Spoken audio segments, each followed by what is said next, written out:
नमस्ते दोस्तों, एक बार फिर से स्वागत है हमारे YouTube channel HP study hub में। दोस्तों, पिछली वीडियो में हमने जाना कि कैसे गुण स्वर संधि के तहत हम शब्दों का निर्माण करते हैं, शब्दों का विच्छेद करते हैं। दोनों को ही हमने वहाँ पर सीखा। गुण स्वर संधि युक्त जो शब्द होते हैं उनकी पहचान क्या होती है, इसके बारे में भी हमने जाना। और र कितने प्रकार के होते हैं और कौन सा र स्वर रहित र होता है उसके बारे में भी हमने अच्छी तरह से पिछली वीडियो में जाना, जिसका लिंक अगर किसी ने अभी तक वो वीडियो नहीं देखी है डिस्क्रिप्शन बॉक्स में हमने दिया हुआ है। अभी तक किसी ने हमारे चैनल को सब्सक्राइब नहीं किया है तो हमारे चैनल को सब्सक्राइब करें। इसी कड़ी में आज का जो हमारा विषय रहेगा वो रहेगा वृद्धि स्वर संधि के बारे में। आज हम वृद्धि स्वर संधि के से जो शब्दों के जो निर्माण होता है उसके बारे में पढ़ेंगे और किस प्रकार से वृद्धि स्वर संधि से शब्दों का हम उसके बाद विच्छेद करना कैसे होगा उसे भी सीखेंगे। मैंने आपको बताया हुआ है कि स्वर संधि के 5 भेद होते हैं। उन 5 भेदों को भी हम क्रमशः सीखेंगे। इसके पीछे का भी एक रहस्य रहता है जो कि मैंने अपनी पहली वीडियो में बताया है। क्यों हम इन जो स्वर संधि के जो 5 भेद है इन्हें एक एक करके क्रमशः पढ़ रहे हैं। वृद्धि स्वर संधि की बात करूं, मैंने यहां पर इसकी परिभाषा लिखी हुई है कि यदि ए आ का योग अगर ए और ऐ के साथ हो या फिर ए और आ का योग ओ और औ के साथ हो जाए तो ये क्रमशः ऐ और औ में बदल जाते हैं। यहां पर ध्यान देने वाली बात यह है कि हमने पिछली जो वीडियो में देखा गुण स्वर संधि में हमने देखा कि प्रथम पद का आखिरी वर्ण हमेशा स्थिर था, या तो वो अ था या तो आ था, लेकिन आखिरी पद का प्रथम वर्ण ई, लघु ऊ, दीर्घ ऊ और री था। और मैंने आपको कहा है कि प्रत्येक वर्ण जो स्वर है वो अपने आप के साथ साथ शेष अन्य के साथ भी योग करके स्वर संधि युक्त शब्दों का निर्माण कर सकता है। इसी कड़ी के तहत हमें जो अन्य शेष बचे जो स्वर ए ऐ ओ औ के साथ अ और आ का किस प्रकार से योग रहता है उसे आज पढ़ना है। तो यहाँ पर परिभाषा के तहत अगर हम देखें तो दोस्तों, जब भी ए और का योग ऐ के साथ हो जाए या फिर ए के साथ हो जाए या फिर ए का योग ऐ के साथ हो जाए, आ का योग ए के साथ हो जाए और आ का ही योग ऐ के साथ हो जाए, इन चारों ही स्थितियों में ध्यान देने वाली बात यह है कि प्रथम पद का आखिरी वर्ण आपके पास क्या रहेगा।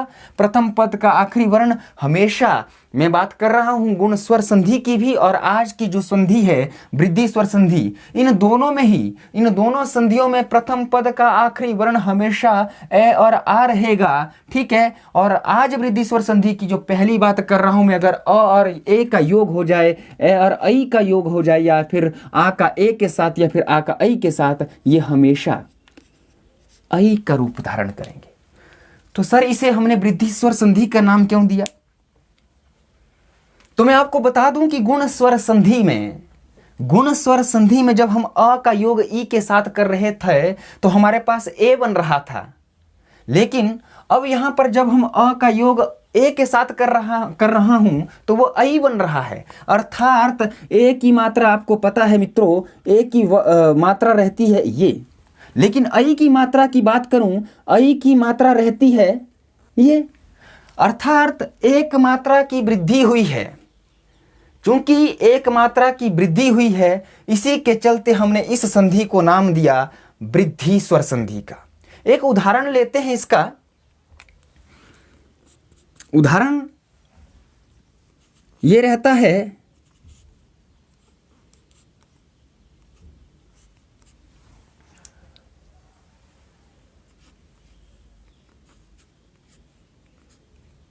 ये उदाहरण लेते हैं तो इसे किस प्रकार से करेंगे? ठीक वही, हमने प्रथम पद का आखिरी वर्ण को पहचानना है। यहाँ वर्ण व्यंजन जो आखिरी है वो वह है, और वह कोई भी व्यंजन किसी भी स्वर के योग से बना होता है, उसमें कोई ना कोई स्वर जुड़ा होता है, तो अगर हम उसे स्वर रहित करते हैं तो ये हमारे पास बनता है ये। इसने यह रूप धारण कर लिया। जैसे ही इसने यह रूप धारण किया तो हमारे पास प्रथम पद का आखिरी वर्ण चल के आया अ। अब आखिरी पद का प्रथम वर्ण साधारण सी बात है ए है, ये बाहर रखा हमने। तो ध्यान दीजिएगा मित्रों, अ और ए के योग से क्या बनता है हमारे पास, अ और योग ए के योग से बनता है ऐ।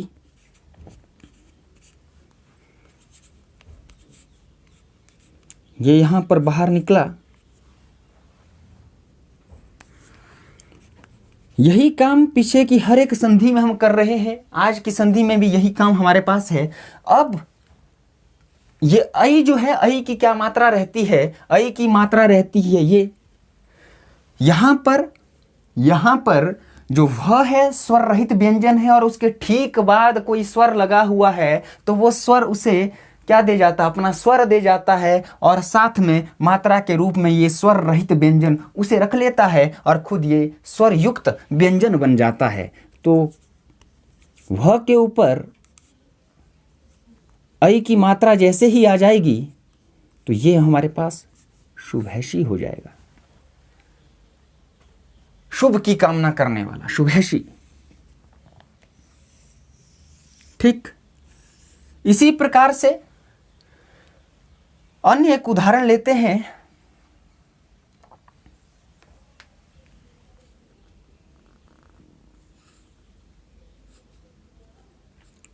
वित्त योग ऐषणा।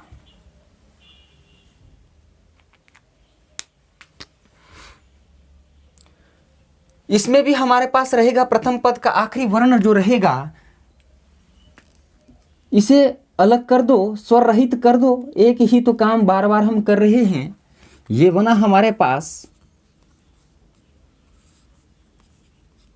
बाहर आया अ, यहां से बाहर आया ए जो बचता है अ और ए के योग से बनता है ऐ।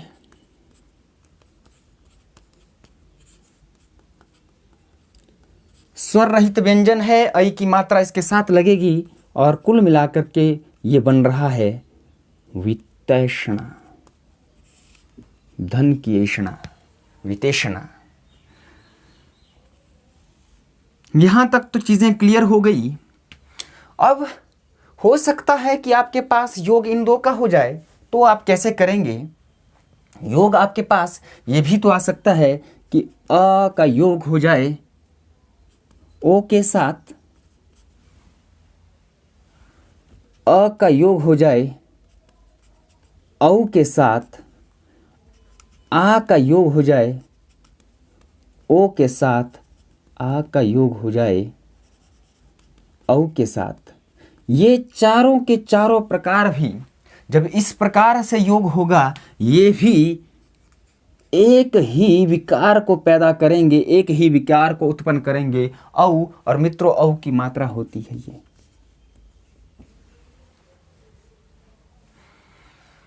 एक उदाहरण लेते हैं इसका। उदाहरण रहेगा हमारे पास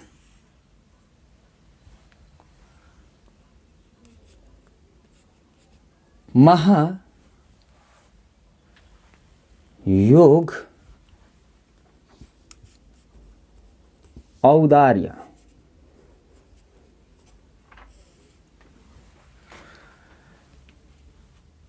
वही काम, प्रथम पद का आखिरी वर्ण पहचानना है। ह के साथ यहाँ पर आ की मात्रा लगी हुई है, आ की मात्रा लगी हुई है, तो ह को अगर हमने स्वर रहित करना है तो ये हलंत आला आएगा और यहाँ पर आ बाहर आ जाएगा और बनेगा क्या हमारे पास, ये हलंत लगा, हल चिन्ह लगा, बाहर आया आ और आखिरी पद का प्रथम वर्ण औ है और ये दार्य रहेगा। आ और औ का योग क्या बनाता है हमारे पास? औ बनाता है। बाकी जो 3 प्रकार से योग बनेगा उसके उदाहरण आप स्वयं से करें। अपवाद में नहीं जाना है। अपवाद में अभी आप लोगों ने नहीं जाना है। यहाँ पर अपवाद में कुछ रहते हैं, यहाँ पर अपवाद को अभी आपने नहीं छूना है। ठीक है, तो ये हमारे पास बनता है आ और ओ, औ का योग बनता है औ। अपवाद को मैं इसलिए नहीं छू रहा हूं क्योंकि आखिर में मैं एक ऐसी वीडियो लाऊंगा जिसमें जितने भी हमारे पास अनिवार्य जो जरूरी रहते हैं परीक्षा के लिए पढ़ने से पहले, जितने भी अपवाद की संधि के शब्द रहते हैं उन्हें हम एक साथ एक ही वीडियो में पढ़ेंगे, तो आपके पास भी एक प्रॉपर नोट्स बन जाएंगे और आपको एग्जाम टाइम सहूलियत रहेगी। इसलिए अपवाद की संधि के जो शब्द हैं उनको मैंने अभी तक कहीं पर भी नहीं लिया हुआ है, ना गुण स्वर संधि में लिया हुआ है, ठीक है, और ना ही मैं यहाँ पर लूंगा। अपवाद की संधि के शब्दों को हम एक साथ आखिर में पढ़ेंगे विसर्ग संधि के बाद। यहाँ पर रहा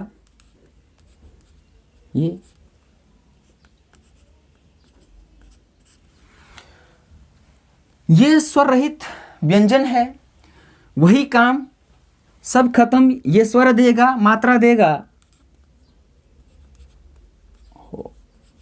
दार्य हो जाएगा।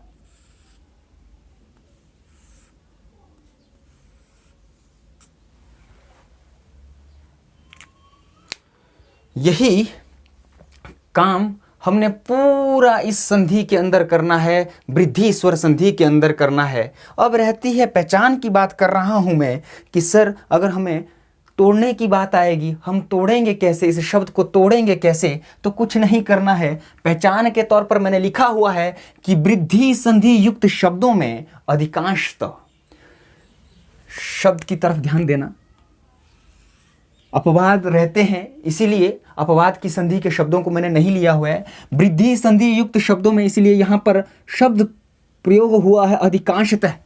वृद्धि संधि युक्त शब्दों में अधिकांशतः ऐ की और औ की मात्रा अगर कहीं पर दिखे तो हो सकता है कि वो शब्द किससे बना हुआ है? वृद्धि स्वर संधि से बना हुआ है, और उसे हमने उसी क्रम में तोड़ना है जिस क्रम से हम बार बार इसे तोड़ते आ रहे हैं। ठीक है, एक उदाहरण लेते हैं।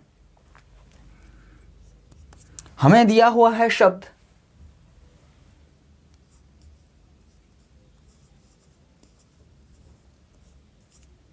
सदैव। सदैव शब्द दिया हुआ है, तो इसे हमने कैसे तोड़ना है? सबसे पहली बात, तोड़ने से पहले पहचान का होना बहुत जरूरी है। तो मैंने अभी पहचान के तौर पर आपको बताया हुआ है कि कहीं पर भी आपको ऐ और औ की मात्रा दिखे तो वहां पर आप समझ जाना कि ये वृद्धि स्वर संधि युक्त शब्द हो सकता है। तो यहां पर हमें शब्द में ऐ की मात्रा स्पष्ट दिख रही है, सदैव के ऊपर द के ऊपर ऐ की मात्रा लगी हुई है, अर्थात ये वृद्धि स्वर संधि के तहत हो सकता है। तो क्या रहा होगा? वही काम करना है, जहां पर मात्रा आपको दिख रही है वहां से इसे तोड़ने की कोशिश करनी है। तोड़ने की कोशिश करने के लिए सबसे पहले क्या करना पड़ेगा? मात्रा को एक वर्ण का रूप देना पड़ेगा। ऐ की मात्रा किसके अगर उसे वर्ण के रूप में लिखना पड़े तो ये रहेगा, ये रहेगा मित्रों। तो मैंने क्या कर दिया? द से स्वर को अलग कर दिया और यहां ऐ की मात्रा आई। सर ऐ की मात्रा क्यों आई मेरे भाई? ऐ की मात्रा यहां पर थी तो ऐ वर्ण आएगा ना। ऐ को हम ऐसे लिखते हैं। मैंने पिछली वीडियो में भी कहा है कि इस गलत फहमी को दूर कर दीजिएगा कि ये ए होता है और ये ऐ होता है। ऐसा कुछ नहीं होता है, ये ऐ होता ही नहीं है, ये ऐ होता है और ये हमारे पास ए होता है।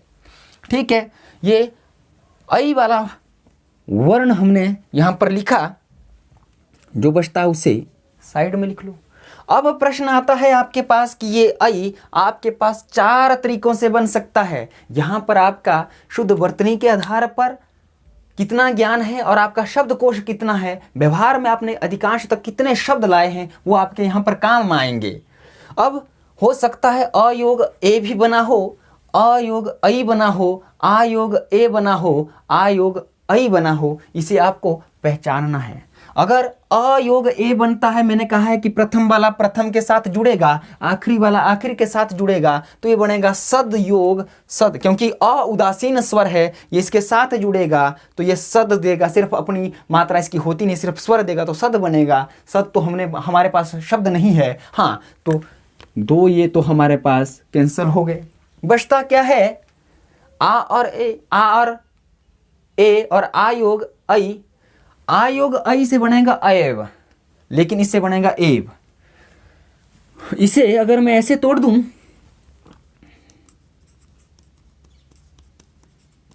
बन तो इससे ही रहा ना, ये भी तो ऐ इससे ही बन रहा है आपके पास। जोड़ दीजिएगा, ये इसके साथ जाएगा, ये बनेगा सदा, और ये बनेगा आपके पास एव। यही क्या बनेगा आपके पास? यही आपके पास बनेगा सदैव। एक बहुत ही प्रचलन में जो उदाहरण रहता है एक, इसे कैसे करोगे? वही काम है, बिल्कुल वैसे का वैसा ही करना है मित्रों। आपने क के ऊपर ऐ की मात्रा लगी हुई है, इसे साइड में कर दो। यहाँ ऐ आया और पहचान के तौर पर ऐ था, तो यहाँ बाहर रहा अ क। ठीक है, ऐ आपके पास अ योग ए से बन सकता है, और अ योग ऐ से भी बन सकता है, आ योग ए से भी बन सकता है। अगर मैं इसे अ योग ए में तोड़ रहा हूं, और ऐसा तोड़ने पर मुझे क्या मिल रहा है? उदासीन स्वर लगा हुआ इसके साथ जुड़ जाएगा, क्या बन जाएगा? एक। प्रथम पद का आखिरी वर्ण ये रहा, इसने स्वर दिया, ये बन गया एक। ये प्रथम में जाकर के जुड़ेगा, एक एक और एक एक एक बन गया। ठीक, इसी प्रकार से अन्य शब्दों में को आप घर में प्रैक्टिस करिएगा, और उससे संबंधित कुछ प्रश्न हैं शब्दों को, उनको आप क्या करिएगा? प्रैक्टिस करेगा तो आपकी ठीक प्रैक्टिस हो जाएगी इसमें। पिछले कल एक रॉ से संबंधित जब मैं कुछ बातें बता रहा था, मैंने 4 प्रकार के रॉ बताए थे। रेफ का रॉ बताया था, और उसके बाद किसी का मुझे कमेंट आया था कि सर जो सृष्टि है इसमें ये कौन सा रॉ लगा हुआ है? तृप्ति है, इसमें कौन सा रॉ लगा हुआ है? तो मैं आपको बता दूं यार कि ये यहाँ पर दोनों ही जो प्रश्न है, जो ये रहती है री की मात्रा रहती है भाइयों, ये री की मात्रा रहती है, ये रॉ नहीं है, ये रॉ नहीं है। यही कारण होता है कि हम बहुत बार गलतियां कर जाते हैं। ये रॉ नहीं है, री की मात्रा है, री स्वर जुड़ा हुआ है स के साथ, त के साथ री स्वर जुड़ा हुआ है, ये रॉ नहीं है। रॉ वही 4 प्रकार के हैं। यही कारण रहता है कि जब हम गृहिणी को लिखते हैं तो गृहिणी को ये लिखना चाहिए, और हम क्या कर जाते हैं, इसे गृहिणी बना जाते हैं। ये गृहिणी हो जाता है, यहाँ पर रॉ लगा हुआ है। गृहिणी की बात आएगी तो आपको ये लिखना पड़ेगा। आपको जब कार्य देते हैं, जैसे मैं आपको काम दे रहा था अभी तक कि भाई कि जो औ से संबंधित जो संधियुक्त शब्द हैं उनका विच्छेद करना आप स्वयं से सीखे, तो मैंने क्या कहा? मैंने बस यही कहा कि भाई कि आप खुद से करें, कि एक प्रकार से गृह कार्य है। गृह कार्य को जब लिखना है तो महोदय गृह कार्य को ऐसे लिखना है, ये हमारे पास री की मात्रा है, मैंने गृह कहा है, उच्चारण को ठीक करना होगा हमें। ये अगर बहुत सारे इसे ग्रह कार्य कर जाते हैं, ग्रह कार्य कोई शब्द नहीं होता, हमारे पास गृह कार्य होता है।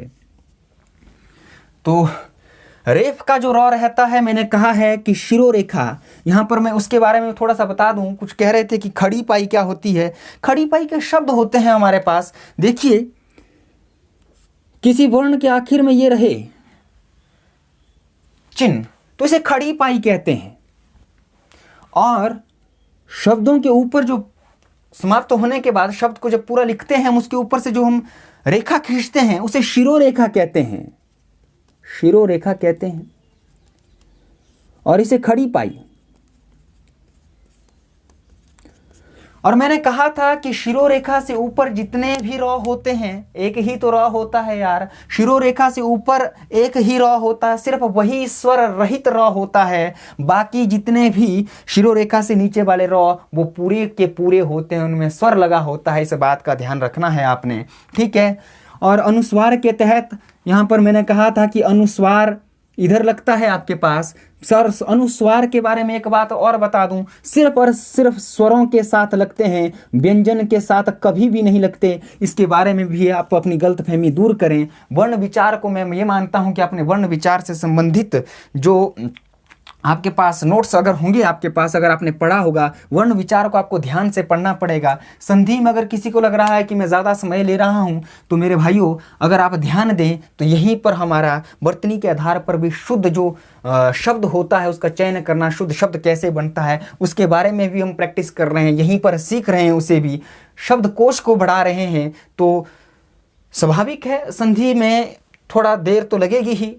5-10 मिनट की वीडियो में ही पांचों की स्वर संधि के पांचों भेद को अगर मैं करा दूं तो वो संधि के साथ एक प्रकार से नाइंसाफी होगी। तो ऐसा करना ठीक नहीं रहता है। तो कमेंट बॉक्स में आपने बताना है कि ये जो चिन्ह रहता है, मैं चेक करता हूं कि आपका वर्ण विचार से संबंधित ज्ञान किस तरह से है, कि ये किसी वर्ण के आखिर में अगर ये चिन्ह रहे खड़ी, मतलब कि किसी वर्ण, कोई वर्ण, ये आप वर्ण मान के चलो, वर्ण के आखिर में अगर ये बिंदु लगा हुआ, ये चिन्ह लगा हुआ है, तो इस शब्द को क्या कहते हैं। और आखिर की बात कहूं तो ऐसे जो शब्द है हिंदी वर्णमाला में कुल कितने हैं, ठीक है, आपको ये कमेंट बॉक्स में मुझे बताना है।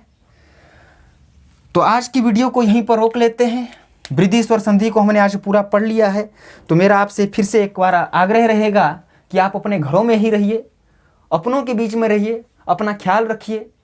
अगर कहीं मार्केट की तरफ निकल रहे हैं तो मास्क लगा करके निकले। साथ में हमारी जो वीडियो है, वीडियो को लाइक और शेयर करना ना भूलें। चैनल को सब्सक्राइब करें। सब्सक्राइब करेंगे तो हमें एक ऊर्जा मिलेगी और हमें ऊर्जा देने का काम आप कर ही सकते हैं। और साथ में जितने भी सोशल मीडिया के जो हमारे इस चैनल से संबंधित अकाउंट है जो हमने बनाए हुए हैं, वो उनका लिंक हमने डिस्क्रिप्शन बॉक्स में दिया हुआ है। कोई सुझाव रहता है तो वो कमेंट बॉक्स में छोड़ें। और मैं फिर से कहता हूं कि मैंने अपवाद की संधि जो यहाँ पर कुछ वर्ण रहते हैं, जैसे शुद्ध जमा औदन की बात करता हूं, वो शुद्धोधन उसमें रहता है, वो आप पढ़ते हैं वृद्धि स्वर संधि में, लेकिन लगता वो गुण स्वर संधि की तरह है। तो ये अपवाद हम बाद में पढ़ेंगे। दंतोष्ठ को लेकर के बहुत बड़ा रहता है, लेकिन अपवाद की बात करूं मैं, व्याकरण भारती 9वीं क्लास को अगर पढ़ेंगे तो वहाँ पर उसे दंतोष्ठ के रूप में ही प्रयोग में किया हुआ है उन्होंने। और बहुत सारे जो अन्य रहते हैं कुछ प्रतियोगी परीक्षाओं के लिए जो पुस्तकें हैं, उनमें दंतोष्ठ को इस तरह से लिखा हुआ है और इसे मानते हैं वृद्धि स्वर संधि का अपवाद। लेकिन जो व्याकरण भारती 9वीं की जो हमारे पास पुस्तक है उसमें दंतोष्ठ की बात करते हैं, उसमें ये रहता है। तो इसके ऊपर एक प्रकार से अपवाद की संधियों की जो बात करूंगा मैं, वहाँ पर इसके ऊपर ठीक अच्छे से चर्चा करेंगे। और फिलहाल आज का काम आपका ये है कि इस चिन्ह को हम क्या कहते हैं और हिंदी में कितने वर्णों के साथ ये लगता है आपने बताना है। और चैनल को सब्सक्राइब करना है। अपना और अपनों का ख्याल रखिएगा। मुझे इजाज़त दीजिएगा। नमस्कार।